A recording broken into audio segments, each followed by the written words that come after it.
السلام علیکم ناظرین، آپ دیکھ رہے ہیں one step official network اپنے میزبان محمد رضوان کے ساتھ۔ ناظرین، آج 7 رمضان المبارک 1441 ہجری ہے۔ شان رمضان کے یہ خوبصورت محفل افطار ٹائم آپ اس وقت ہمارے ساتھ one step official network پر دیکھ رہے ہیں۔ ناظرین، آج کی جو ہماری گفتگو کا موضوع ہے، حضرت عبداللہ رضی اللہ تعالیٰ عنہ اور حضرت عبد المطلب رضی اللہ تعالیٰ عنہ۔ نبی کریم صلی اللہ علیہ وآلہ وسلم کی زندگی میں آپ کے دادا کا کیا کردار تھا اور آپ کے دادا نے آپ کی پرورش کیسے کی تھی؟ آج میرے ساتھ شامل گفتگو جو شخصیت موجود ہیں، عطاء المصطفیٰ، جو کہ مذہبی اسکالر ہیں۔ عطاء المصطفیٰ، بہت شکریہ وقت دینے کا کہ آپ ہمارے پاس تشریف لائیں۔ آپ کا بھی شکریہ۔ اور دوسری شخصیت جو میرے ساتھ موجود ہیں، ثنا خان مصطفیٰ سید تنویر کاظمی صاحب۔ شاہ صاحب، آپ کا بھی بہت شکریہ کہ آپ ایک دفعہ پھر ہمارے پاس تشریف لائے۔ آپ کا بھی بہت شکریہ جناب۔ عطاء المصطفیٰ، آج ہم نے موضوع سلیکٹ کی ہے وہ نبی کریم صلی اللہ علیہ وآلہ وسلم کی زندگی اور پرورش کے اوپر۔ آپ کی پرورش میں، کیونکہ نبی کریم صلی اللہ علیہ وسلم کے جو والد صاحب ہیں حضرت عبداللہ، وہ آپ کی پیدائش سے چند ماہ پہلے آپ کی وفات ہو گئی تھی، اور آپ کی جو پرورش تھی وہ آپ کے دادا حضرت عبد المطلب نے آپ کی پرورش کی۔ تو آپ کی پرورش کیسے کی آپ کے دادا نے؟ بسم اللہ الرحمن الرحیم۔ حضرت عبد المطلب رضی اللہ تعالیٰ عنہ نبی کریم علیہ السلام کے دادا بھی تھے اور قریش قبائل کے سردار بھی تھے۔ قریش میں یہ دو بڑی منفرد شخصیات گزری ہیں، حضرت عبداللہ اور حضرت عبد المطلب رضی اللہ تعالیٰ عنہ۔ تو کفالت سے پہلے ہم چاہتے ہیں کہ ناظرین کے لیے ایک اہم پہلوؤں کی طرف اشارہ کر دیں جن کا تعلق حضرت عبداللہ سے بھی ہے اور حضرت عبد المطلب سے بھی ہے۔ حضرت عبداللہ، ان کی کنیت ابو محمد ہے کیونکہ نبی کریم علیہ السلام کے والد ہیں، اور ان کا لقب ذبیح ہے۔ ذبیح۔ حضرت عبداللہ ذبیح کیوں کہتے ہیں؟ یہی ہم وجہ چاہتے ہیں کہ ناظرین تک ہم منتقل کر دیں۔ حضرت عبد المطلب رضی اللہ تعالیٰ عنہ کو یہ امتیازی وصف حاصل ہے قریش کے سرداروں میں کہ اللہ رب العزت نے آپ کو ہی خواب کے ذریعے یہ حکم فرمایا تھا کہ آب زمزم کا کنواں جو قبائل عرب کی بدعمالیوں کے سبب بند کر دیا گیا ہے اور ان سے اوجھل کر دیا گیا ہے، آپ اس کو کھودیں۔ یعنی کافی عرصے تک آب زمزم کا کنواں وہ بند رہا۔ حضرت عبد المطلب کو اللہ رب العزت نے یہ خواب کے ذریعے الہام فرمایا کہ آپ اس کنویں کو کھودیں۔ تو حضرت عبد المطلب رضی اللہ تعالیٰ عنہ نے آب زمزم کا کنواں کھودا۔ کھودتے وقت آپ نے یہ منت مانی تھی کہ اگر اللہ رب العزت نے مجھے 10 بیٹے عطا فرمائے تو ان میں سے ایک بیٹے کو راہ خدا میں قربان کر دوں گا۔ کنواں بھی آپ نے کھود لیا، آب زمزم کا پانی بھی رواں ہو گیا، متولی بھی آپ ہی کعبہ کے تھے اور قبائل قریش کے سردار بھی تھے، اور پھر رب کائنات نے آپ کو 10 بیٹی بھی عطا فرما دی ہے۔ تو آپ کو خواب میں ایک دن یہ پیغام ملا کہ آپ اپنی جو پسندیدہ چیز ہے یا بہترین چیز ہے آپ اس کا صدقہ کریں۔ تو حضرت عبد المطلب نے، چونکہ صدقے کا کہا گیا تھا، قربانی کا، تو آپ نے ایک مینڈا ذبح کر دیا۔ پھر دوسری مرتبہ خواب آیا کہ اس سے اعلیٰ چیز صدقہ کریں، تو آپ نے ایک بیل ذبح کر دیا۔ پھر تیسری مرتبہ خواب آیا کہ آپ اس سے کوئی بڑی چیز ذبح کریں، تو آپ نے اونٹ ذبح کر دیا۔ اب چوتھی مرتبہ جب آپ کو خواب آیا تو آپ کو کہا گیا کہ آپ اس سے کوئی بڑی چیز ذبح کریں، تو آپ نے پوچھ لیا کہ اس سے بڑی چیز کیا ہے جس کا تقاضا کیا جا رہا ہے۔ تو یاد دلایا گیا کہ آپ نے خود یہ نظر مانی تھی کہ منت مانی تھی کہ رب کائنات نے اگر مجھے 10 بیٹے عطا فرمائے تو ایک بیٹے کو راہ خدا میں ذبح کر دوں گا۔ تو حضرت عبد المطلب نے یہ جو غیبی اشارہ تھا اس پر اپنے سارے بیٹوں کو مطلع کیا، کیونکہ مختلف ازواج سے آپ کے 10 بیٹے تھے۔ تو ساروں نے کہا کہ آپ جس کو ذبح کرنا چاہیں ہم آپ کے لیے حاضر ہیں۔ قرآن نکالا گیا تو حضرت عبداللہ کا نام نکلا، انہیں ذبح کیا جائے۔ تو حضرت عبد المطلب نے چھری اٹھا لی کہ میں حضرت عبداللہ، اور حضرت عبداللہ سب سے زیادہ محبوب بھی تھے حضرت عبد المطلب کو، کیونکہ حضرت عبداللہ اور حضرت ابو طالب کی ماں ایک ہی تھیں، یعنی باقی مختلف ازواج سے تھے اور ان کی والدہ ایک تھیں۔ تو حضرت عبداللہ کو ذبح کرنا یہ یعنی آسان نہیں تھا، اور پھر وہ خوبصورت بھی تھے۔ سارے مکہ میں آپ کی یعنی آپ کے حسن و جمال معروف تھا، تو رؤسائے مکہ آپ کے آڑے آ گئے اور انہوں نے کہا کہ آپ رب کائنات کی بارگاہ میں عذر خواہی کریں کہ اتنا حسین و جمیل بیٹا آپ کیسے ذبح کر سکتے ہیں، اور اگر آپ نے ذبح کر دیا تو یہ رسم چل پڑے گی کہ لوگ اپنے بیٹوں کو ذبح کرنا شروع کر دیں گے۔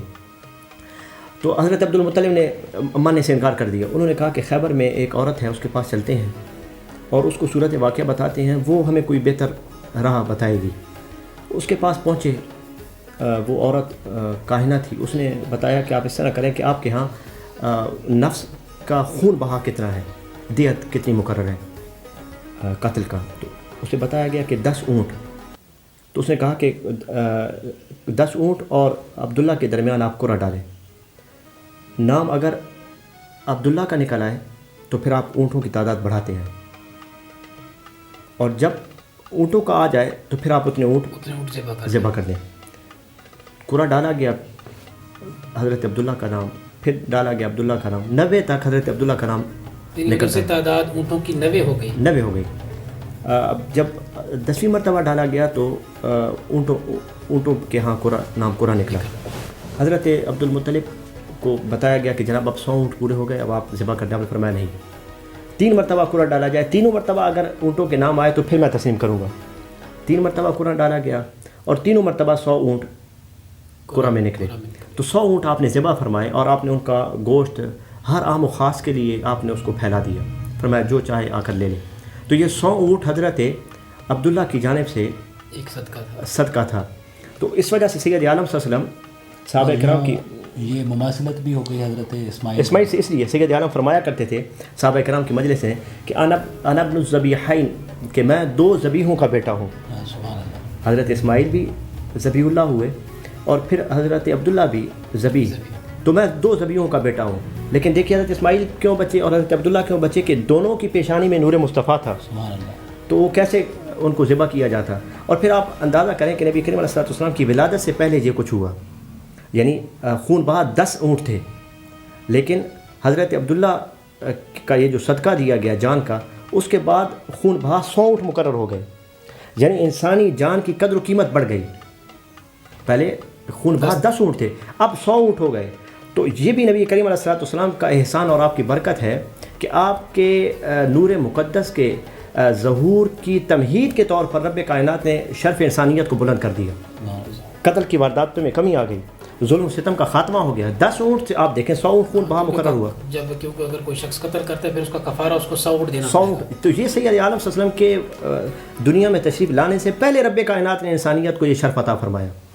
تو حضرت عبداللہ وہ وصال فرما گئے، اور پھر ہم پہلے یہ سن چکے کہ حضرت حلیمہ سعدیہ کے حضور نے اپنا بچپن گزارا، پھر حضرت آمنہ سلام اللہ تعالیٰ علیہ انہوں نے پرورش کی، 6 سال کی عمر میں ان کا وصال ہو گیا، ام ایمن حبشیہ، وہ پرورش کرتی رہیں۔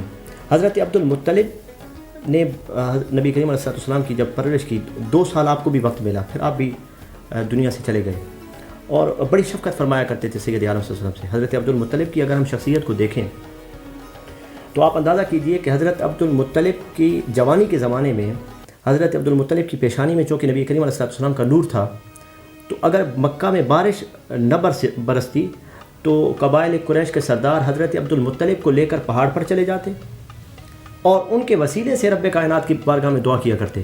امام زرقانی فرماتے ہیں فَيَسْقِيهِمْ بِبَرْكَةِ نُورِ رسول اللہ صلی اللہ علیہ وسلم غیثًا عظیما۔ حضرت عبد المطلب کی پیشانی میں نور مصطفیٰ تھا، اس نور مصطفیٰ کی برکت سے رب کائنات حضرت عبد المطلب کے وسیلے سے بارش نازل فرماتا۔ تو اتنا اعزاز اور اکرام اللہ رب العزت کی بارگاہ میں حضرت عبد المطلب کا تھا۔ اور پھر معروف ہے، آپ قارئین بھی ناظرین بھی جانتے ہیں اس بات کو کہ جب ابرہہ نے لشکر کشی کی، جو شاہ حبشہ کی طرف سے یمن کا گورنر تھا، تو اس وقت مکہ کے قبائل قریش کے سردار حضرت عبد المطلب تھے۔ تو حضرت عبد المطلب کی طرف جو ایلجی بھیجا گیا تھا، قاصد بھیجا گیا تھا کہ ان سے جا کر بات کرے کہ ابرہہ 60,000 یا دوسری روایت کے مطابق 1,00,000 فوج کے ساتھ اور 12 ہاتھیوں کے ساتھ حملہ آور ہوتا ہے، تو مکہ کے لوگوں کو چاہیے کہ وہ مقابلہ کرنے کی طاقت نہیں رکھتے، وہ مقابلہ نہ کریں۔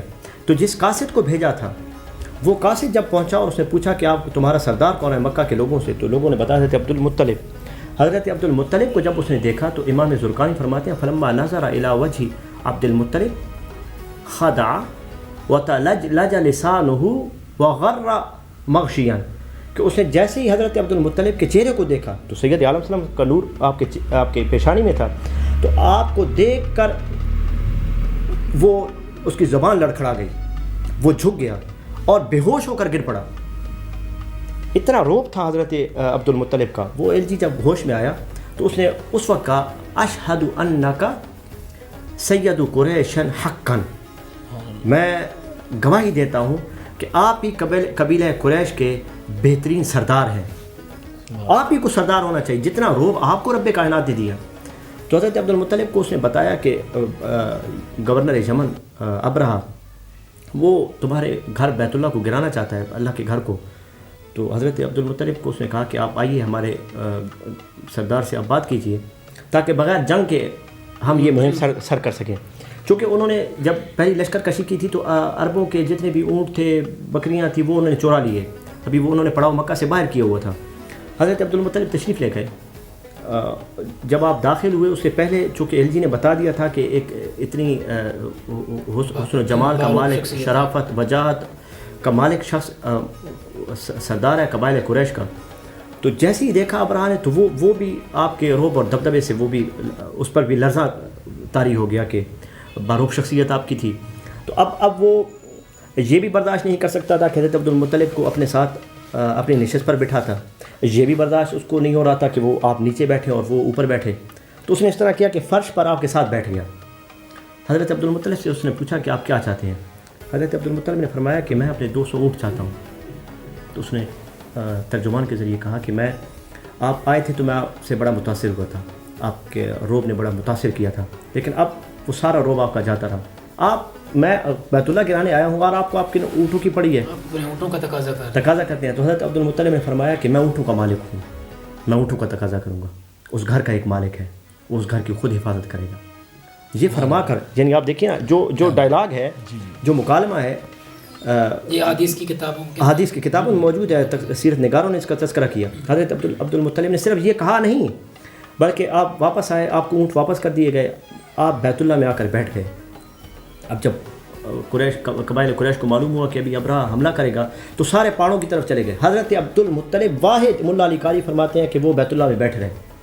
ان کو جب کہا گیا کہ آپ بھی چلیے تو آپ نے فرمایا لا اخرج من حرم اللہ، میں اللہ کے گھر کو چھوڑ نہیں سکتا. ابتغی العزہ فی غیرہ، رب کے گھر کو چھوڑ کر میں کہیں اور سی عزت کا متلاشی ہوں، یہ نہیں ہو سکتا. یعنی جو آپ کی وابستگی تھی اللہ کے گھر کے ساتھ وہاں پہ مل سکتی ہے وہ کہیں اور نہیں مل سکتی. آپ دیکھیے حالات مشکل آتے ہیں تو لوگ مساجد چھوڑ کے بھاگ جاتے ہیں، لیکن حضرت عبد المطلب کے ایمان کو آپ دیکھیے کہ وہ انہوں نے فرمایا کہ نہیں، سارے مکہ کے لوگ چلے گئے، آپ بیت اللہ کے سائے میں بیٹھ گئے. اور وہاں پر آپ نے ایک نظم کہی اور اس میں آپ نے فرمایا کہ اللہم ان المرء یمنع رحلہ فمنع رحالک، یا اللہ بندے کا کام یہ ہے کہ وہ اپنے گھر کی دشمنوں سے حفاظت کرے.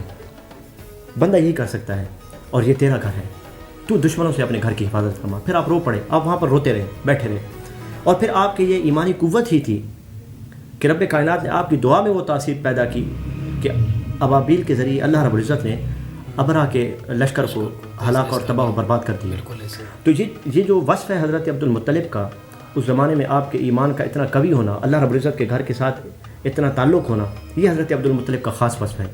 جب ہم دیکھتے ہیں حضرت عبد المطلب کا کفالت کا پہلو یا پرورش کا پہلو، تو آپ کا مزاج یہ تھا کہ آپ نبی کریم علیہ السلام کو ہمیشہ اپنے ساتھ رکھا کرتے، دسترخوان پر بیٹھتے، اپنے ساتھ جب تک سید عالم نہ آتے حضرت عبد المطلب کھانا شروع نہ فرماتے، انتظار کرتے، ارے یا بنائی میرا بیٹا کہاں ہے.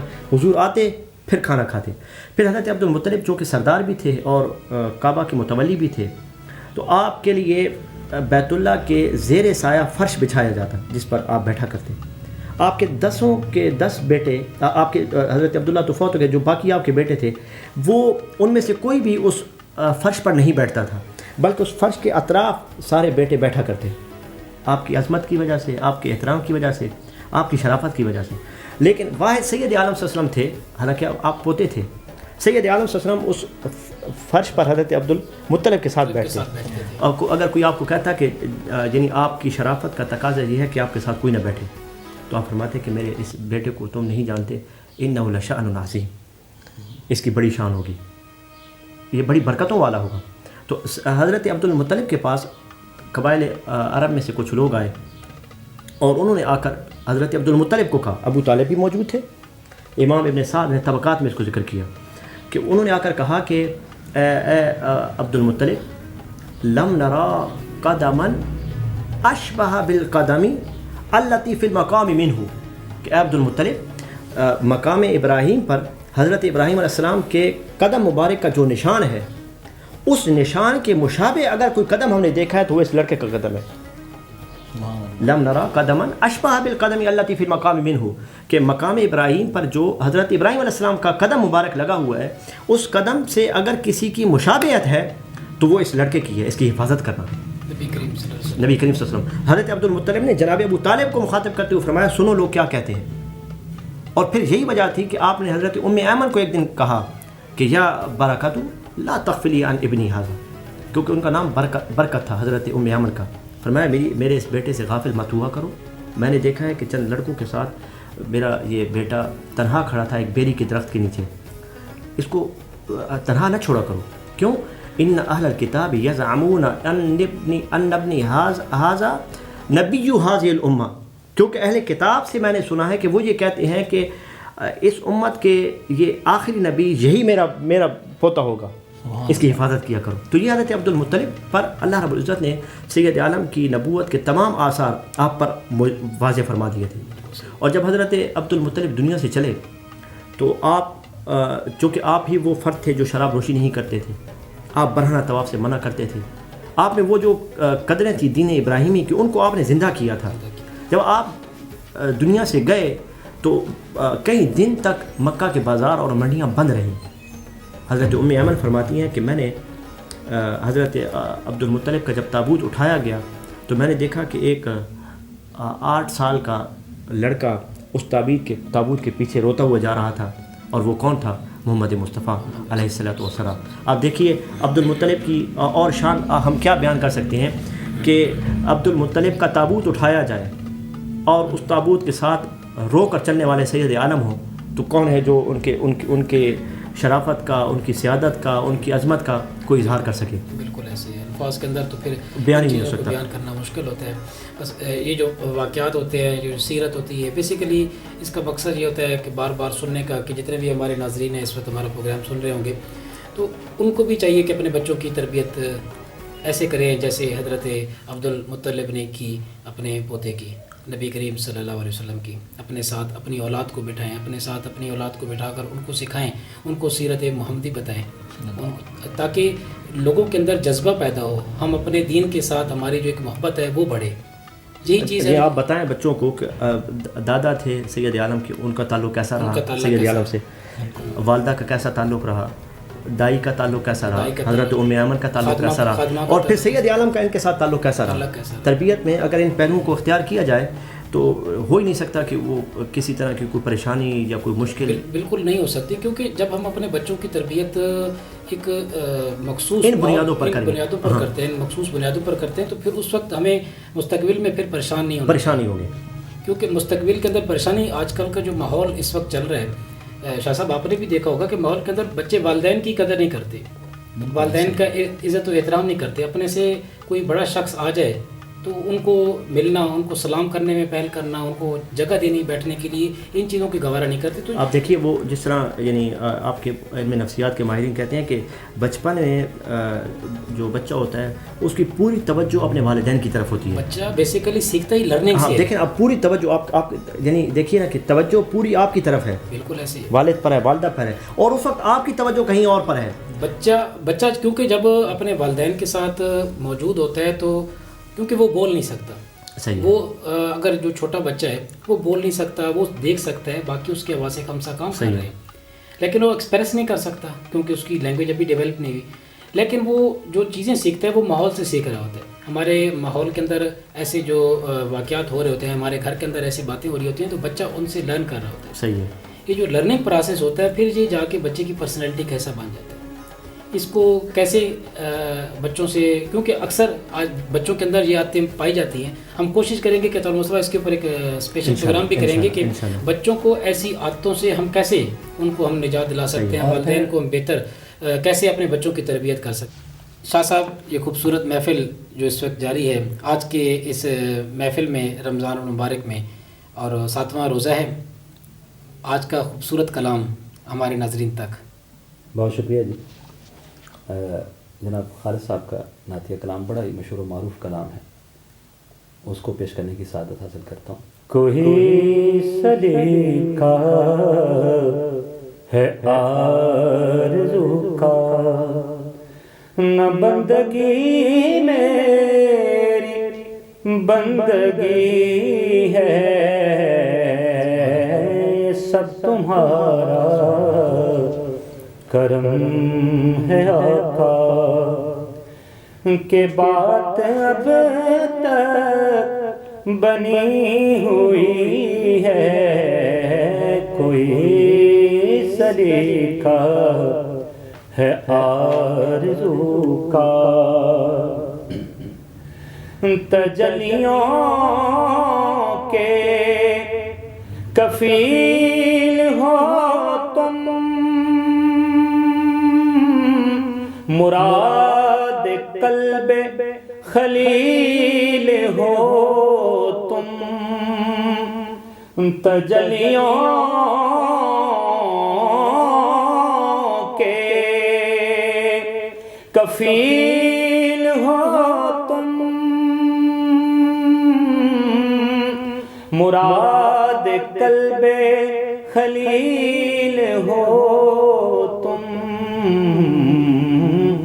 خدا کی روشن دلیل ہو تم، یہ سب تمہاری ہی روشنی ہے، یہ سب تمہارا کرم ہے آقا، کہ بات اب تک بنی ہوئی ہے، کوئی سلیقہ ہے آرزو کا. عمل کی اپنی اساس ہے کیا، بجز ندامت کے پاس ہے کیا، عمل کی اپنی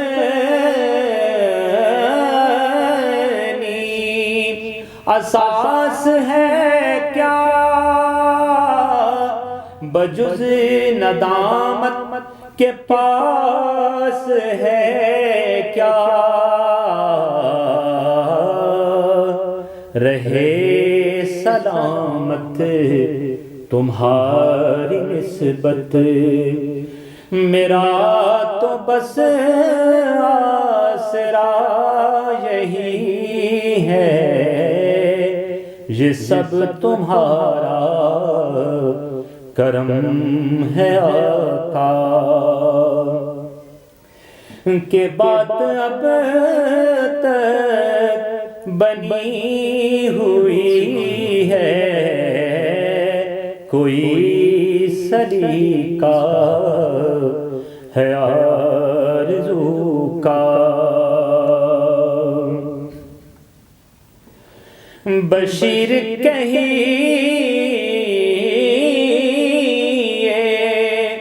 نذیر کہیے، انہیں سراج منیر کہیے، بشیر کہیے نذیر کہیے، انہیں سراج منیر کہیے، جو سر بسر ہے کلام ربی، وہ میرے آقا کی زندگی ہے، یہ سب تمہارا کرم ہے آقا،